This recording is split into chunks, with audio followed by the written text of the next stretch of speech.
waa buuqa iyo ciriiriga ka jira wadooyinka magaalada Muqdisho oo xilliyada qaar gaadiidku ay waayaan meel ay maraan. Wadooyin badan ayaa ka siman sababaha keenayo in gaadiidka isku xayirmaan, waxaana sababahaas ka mid ah in wadooyinka Muqdisho aysan lahayn leerarka samaafaraha ee kala haga gaadiidka. Barqo walba laga soo bilaabo Saybiyaano ilaa iyo dekada Muqdisho, wadada dheer ee Maka al-Mukarrama oo ugu daran yahay isgooska dabka iyo isgoosyo kale oo uu ka mid yahay isgooska Tarabuunka ayay gaadiidku isku xirmaan, waxaana shacabku waqti badan ku qaadato sidii ay u tagi lahaayeen goobahooda shaqo, goobaha waxbarashada iyo kuwa caafimaadka intaba. qaar ka mid ah darwalada ka haya gaadiidka dadweynaha oo idaacada kulmi la hadlay ayaa waxay sheegeen in ciriiriga wadooyinka ay keentay xirnaashaha wadooyin badan. Ciriirigan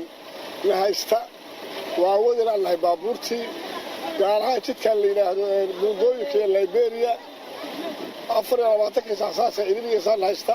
midda loogu daro waxay tahay dib madaxu jidka soo maray dekada waa ka xiran tahay xagga madaxtooyada waa ka xiran tahay halkan ilaa la barafada waxa isdaba istaagay ay xamarweynta ka dhaxaysan marfay noqonay iska dabiga iska taagna way dadku waa ka tagayaan dawaha codsanayna in xaaladaas wax laga bedelo. Assalaamu alaykum anoo magacay ku bilaaba Farxaan Abuukar Axmed wadooyinka waana laga xirtay meel walba dhagaxya la dhigtay lambar 4 ilaa iyo xamarweyne jam waa meel amarnaan laanahay dawladda federaalka waxa ka codsanay inay wadooyinka noo furaan. Ciriiriga wadooyinka waxa uu keenayaa dhibaatooyin bulsho oo ay ka mid tahay in gaadiidka gurmadka degdega aysan bukaanada geyn karin goobaha caafimaadka sida uu sheegayo ninkan oo aan kula kulanay wado ciriiri badan. Waxaan u aragnaa in iska daa bajaajo hadda baaburkeer uu san jirin inaan qof bini aadan oo lagu mari karin halkaan hadda tanaagi loo waday isbitaalada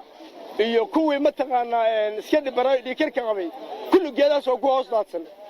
isbitaalka ugu soo laba geey karo daruuf jirta awgeed meelna waa noqo kala wareeg noqo waa dhagax arrintan waxay u baahan tahay marjac dambe oo loo laabtaa haduu jiro in wax degdeg ah laga qabto. sidoo kale wada ciriiri ah waxaan kula kulanay ninkan oo saaki waqti hore ka soo baxay gurigiisa wuxuu ka sheekeynay waqtiga badan uu ku qaatay ciriiriga ka jira wadooyinka Muqdisho. waxaan ka soo tagay Banaadir waxaan u socdaa hadda meel dheer liidaan u socdaa waxaan maraynaa 5 saac ilaa waqtigaas soo socdo shacabka dhibaatada laga dul qaado dhibaatada shacabka haysata dawladdu ha arag waxaan u soo jeedinay dawladdu waa cadibaadda shacabka ka qaadaan saaki qofkii soo baxay